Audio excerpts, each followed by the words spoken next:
Kuidas saada aru, et sinu keha vajab magneesiumi ja millist siis üldse võtta?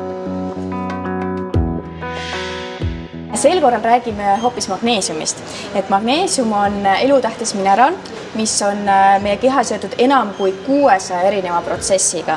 Nimelt on magneesium oluline mitte ainult lihaste sujuvaks tööks, vaid ilma selleta ei toimiks meie organismis mitte ükski energiast sõltuv protsess.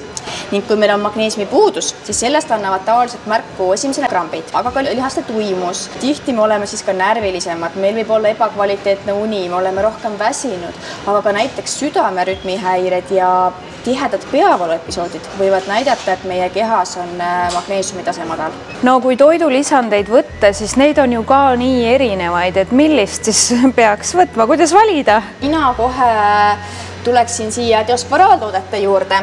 Kindlasti on kõik juba tuttavad meie 400 mg puhast magneesiumi ja naturaalset apelsinipuulibrit sisaldava magneesiumiga, mis tarvitatakse ilma vedelikuta, saab otse suhu valada ja 1 kord päevas.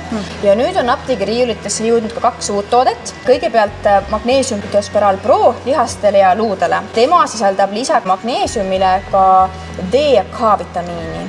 Need vitamiinid aitavad kaasa meie normaalsete luude säilitamisele ja ka D-vitamiin aitab toetada meie immuunsüsteemi normaalset talitlust. No praegu on meil kõigil ju seda vaja väga.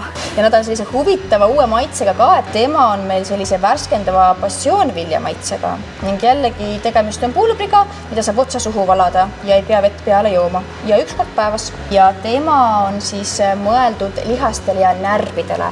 Tema sisaldab peale magneesiumi veel erinevaid B-vitamiine.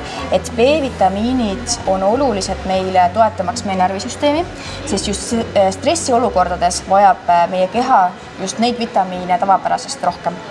Ja nemad on sellised suviselt mustsõstramaitselised ja samamoodi 1 kord päevas ilma vedelikuta, et väga lihtne tarbida. Muidu ta ongi saadaval suuremates apteekides, aga ka mõningates teistes hästi varustatud apteekides.